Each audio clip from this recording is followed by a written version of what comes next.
Assalamualaikum warahmatullahi wabarakatuh. Perkenalkan, nama saya Muhammad Zaki Noval dengan NIM 230801085 dari Prodi Fisika. FMIPA USU. FMIPA USU. Di sini saya akan mempresentasikan PPT saya sebagai tugas akhir semester mata kuliah Fisika Kuantum dengan dosen pengampu Bapak Muhammad Sontang Sihotam. Di sini saya akan membawakan materi efek fotolistrik. Lanjut kita masuk ke daftar isi. Daftar isinya sebagai dari ada yang pertama itu ada abstrak, bab pertama pendahuluan, bab kedua teori dan aplikasi, lalu metodologi, lalu analisis dan pembahasan, dan penutup. Sekarang kita masuk ke abstrak. Efek fotolistrik adalah fenomena pelepasan elektron dari permukaan logam ketika disinari radiasi elektromagnetik. Meskipun pertama kali diamati oleh Hertz pada tahun 1887, penjelasan teoritis yang komprehensif diberikan oleh Albert Einstein pada tahun 1905 menggunakan teori kuantum yang menjadi dasar penting bagi fisika modern. Kita masuk ke pendahuluan. Latar belakang masalah fenomena pelepasan elektron dari logam akibat cahaya penting dalam transformasi gagasan tentang cahaya. Fisika klasik tidak dapat menjelaskan memicu pengembangan teori kuantum. Permasalahan: emisi elektron hanya pada frekuensi ambang tertentu. Energi kinetik tergantung frekuensi, bukan intensitas. Tidak ada waktu tunda emisi elektron. Alternatif penyelesaian masalah. Albert Einstein pada tahun 1905 dengan konsep foton. Cahaya sebagai kuanta energi listrik, foton transfer energi ke satu elektron. Aplikasi panel surya. Aplikasi adalah panel surya dan sensor cahaya. Kita lanjut. Tujuan dari sini adalah memahami fenomena dan teori efek fotolistrik, menganalisis konsep dasar fisika kuantum, mengidentifikasi aplikasi utama. Manfaatnya menjelaskan produksi listrik dari cahaya, mendukung teknologi seperti kamera digital dan panel surya. Dasar pengembangan energi terbarukan. Skop kajian meliputi pengertian, konsep, dan proses efek fotolistrik. Fokus pada pelepasan fotoelektron dari logam, mempertimbangkan intensitas dan panjang gelombang. Implikasi kajian, fondasi bagi fisika modern, inovasi teknologi sensor dan panel surya, kontribusi pada pemanfaatan energi terbarukan. Kita masuk ke bab 2 yaitu teori dan aplikasi. Konsep dasar fisika fotolistrik. Fisika efek fotolistrik. Efek fotolistrik adalah fenomena pelepasan elektron dari permukaan logam ketika disinari cahaya foton dengan energi yang cukup.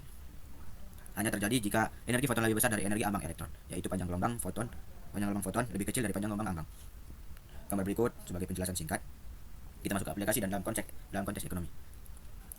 Aplikasinya itu bisa menjadi panel sel surya, sensor cahaya, fotodetektor, teknologi pencitraan medis. Dampak sosial ekonomi: mendorong inovasi teknologi, menciptakan lapangan kerja dan meningkatkan efisiensi energi, berkontribusi pada pertumbuhan ekonomi dan meningkatkan kualitas hidup. Sekarang kita masuk ke metodologi. Yang pertama itu adalah pendekatan penelitian. Pendekatan eksperimental digunakan untuk mengamati fenomena efek fotolistrik, baik melalui percobaan langsung, simulasi, atau studi literatur untuk membandingkan data dan teori.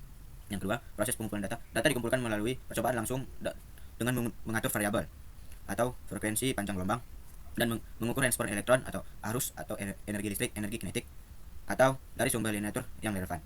Analisis data yang digunakan. Data dianalisis secara kuantitatif untuk menentukan hubungan antara frekuensi foton, fungsi kerja logam, tetapan Planck, dan energi kinetik fotoelektron. Perbandingan data eksperimental dengan teori juga dilakukan. Langkah-langkah pengerjaan meliputi persiapan alat atau simulasi, pelaksanaan percobaan dengan variasi parameter, pencatatan data yang akurat, pengelolaan data hingga penarikan kesimpulan berdasarkan hasil analisis yang valid.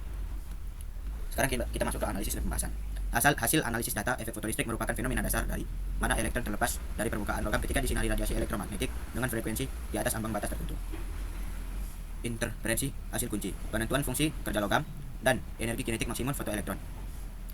Verifikasi konstanta Planck dari hubungan frekuensi cahaya dan energi kinetik elektron. Hubungan langsung antara identitas cahaya dan jumlah fotoelektron. Pembahasan temuan utama. Kontribusi Einstein menjelaskan efek fotolistrik sebagai dasar fisika kuantum pada tahun 1905. Aplikasi praktis, fondasi utama pengembangan teknologi panel surya, sel surya fotovoltaik. Aspek edukasi membutuhkan percobaan dan simulasi interaktif untuk pemahaman hubungan antar besaran. Berikut adalah gambar sebagai penjelasan singkat. Nah, sekarang kita masuk ke bagian akhir yaitu penutup. Kesimpulan. Kajian ini menunjukkan dampak signifikan dari X terhadap Y. Faktor utama mempengaruhi Z telah berhasil diidentifikasi. Terdapat koreksi kuat antara A dan B seperti yang diprediksi. Sarannya, dapat meningkatkan investasi pada program pengembangan berkelanjutan. Dapat mengembangkan kebijakan yang mendukung inovasi dan adaptasi.